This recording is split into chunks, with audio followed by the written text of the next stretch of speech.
কৃষি মন্ত্রণালয় এই প্রজেক্টটির নাম দিল গ্রামীণ ব্যাংক প্রকল্প। গ্রামীণ ব্যাংকের সৃষ্টি নিয়ে একটি সম্পূর্ণ বিভ্রান্তিকর তথ্য জনগণের সামনে তুলে ধরেছেন। আমি আপনাদের সামনে যার দালিলিক প্রমাণ আপনারা ইন্টারনেট কেন সব জায়গায় পাবেন। কিভাবে সৃষ্টি হয়েছিল গ্রামীণ ব্যাংক?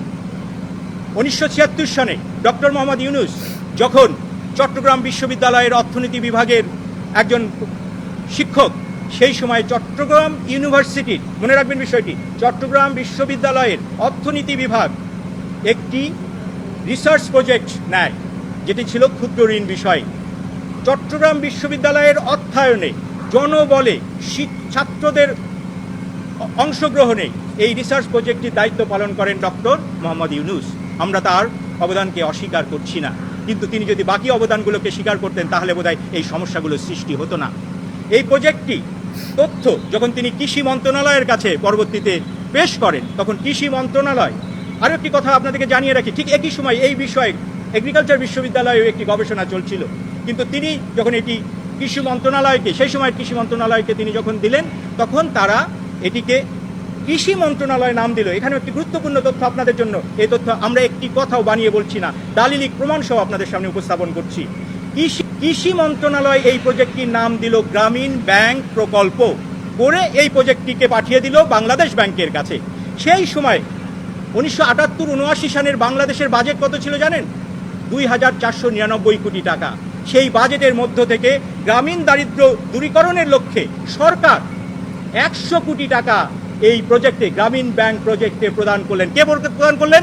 সরকার প্রদান করলেন, বাংলাদেশ ব্যাংক প্রদান করলেন। ডক্টর মোহাম্মদ ইউনূসের কোনো ব্যক্তিগত সম্পত্তি এখানে আসেনি। এবং এই প্রজেক্টে বেতনভুক্ত একজন পিডি, প্রজেক্ট ডাইরেক্টর হিসেবে ডক্টর মোহাম্মদ ইউনূসকে নিয়োগ দেওয়া হলো। পরবর্তী পর্যায়ে 1983 সালে যখন এটিকে ব্যাংকে রূপান্তরিত করা হলো, আপনারা জানেন এটি ব্যাংকে রূপান্তরিত করা হলো। যখন একটা প্রজেক্ট থেকে সেই প্রজেক্টটা অন্য পর্যায়ে যায়, কি করা হয়? ওনার আইনজীবী দেখেন কি ব্যাখ্যা দিলেন, যে গ্রামীণ ব্যাংক অধ্যাদেশের 37 নম্বর অধ্যাদেশটা আপনাকে পড়তে বললেন।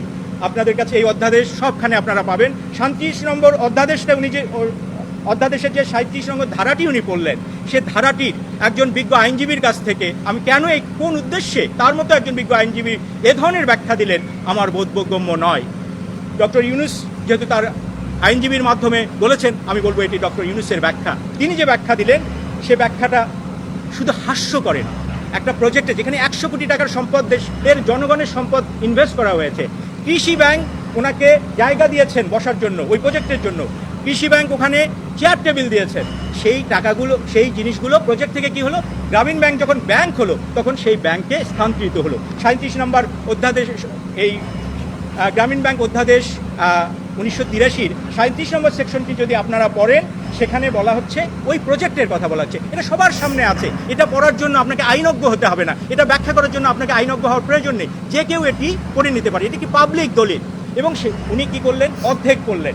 এখানে যে সুস্পষ্টভাবে বলা হয়েছে যে ওই প্রজেক্টের সমস্ত সহায় সম্পত্তি গ্রামীণ ব্যাংকের আন্ডারে চলে আসলো, উনি এটি ভুল ব্যাখ্যা করলেন। এরপরে তিনি আরেকটি ব্যাখ্যা করলেন, গ্রামীণ ব্যাংক অধ্যাদেশের 19 নম্বর অনুচ্ছেদে 19 নম্বর ধারায় যে বলা আছে যে গ্রামীণ ব্যাংক কী ধরনের প্রজেক্ট দিতে পারে, সেটারও তিনি কী ধরনের ভুল ব্যাখ্যা করলেন। অর্থাৎ ডক্টর মোহাম্মদ ইউনূস তার নিজের পারিবারিক প্রতিষ্ঠানকে কি করেছেন, একটা ম্যানেজিং চুক্তির মাধ্যমে এটা দায়িত্ব নিজে নিয়েছেন। সেই ম্যানেজিং চুক্তির ব্যাপারে কোন ধারায় উনি নেওয়ার কথা বললেন, কীভাবে অপব্যাখ্যা করলেন, আমি একটু পড়ি, coat unquote. Undertaking the management, control and supervision of any rural organization, enterprise or scheme for the benefit and advancement of landless person. এখন প্যাকেজেস কর্পোরেশন লিমিটেড একটা ছাপাখানা, এটা কোন অর্থে রুরাল অর্গানাইজেশন হয়? সাংবাদিক বন্ধুদের কাছে আমার সেটি প্রশ্ন।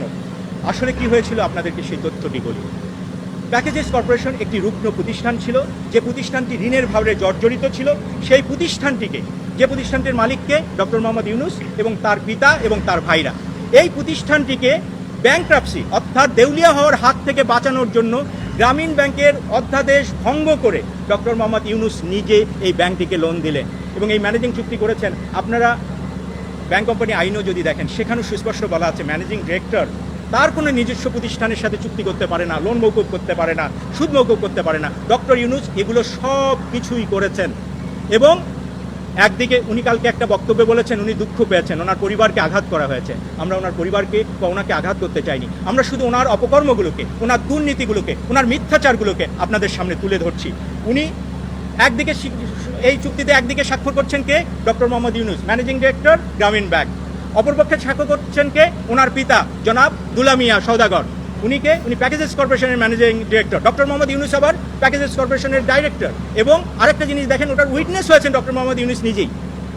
এমন স্বেচ্ছাচারিতামূলক কাজ যিনি করতে পারেন, তিনি কিভাবে বলেন আমরা ওনার পারিবারিক প্রতিষ্ঠানকে কষ্ট দিচ্ছি বা দুঃখ দিচ্ছি? উনি আরেকটি কথা, ওনার আইনজীবী আরেকটি কথা বলেছেন, এটি আপনাদের জন্য মানে খুবই মজার হবে। আমরা আশা করি আপনারা একটু এ ব্যাপারে ইনভেস্টিগেটিভ জার্নালিজম করবেন। কারণ উনি বলেছেন যে ওনার আইনজীবীর মাধ্যমে উনি যেটা বলেছেন যে প্যাকেজেস কর্পোরেশনকে উনি গ্রামীণ ব্যাংকে দিয়ে দিয়েছেন। ভাই, যদি আপনি আমাকে কিছু দিয়ে দেন তাহলে এটা তো গ্রামীণ ব্যাংকের মালিকানায় থাকতে হবে। গ্রামীণ ব্যাংকের মালিকানায় থাকলে দলিল দিয়েছেন, দান করলেও তো দলিল দিয়েছেন, দখল দিয়েছেন। প্যাকেজেস কর্পোরেশনের লিমিটেডের নাকি 2 বিঘা জমি, একটা দোতলা বিল্ডিং এবং একটা পুকুর উনি গ্রামীণ ব্যাংকে দিয়েছেন। আমরা হলফ করে বলতে পারি, আমাদের কাছে তথ্য উপাত্ত নিয়ে বলতে পারি, এ ধরনের কোনো দখল আমাদের কাছে নেই, অর্থাৎ গ্রামীণ ব্যাংকের কাছে নেই।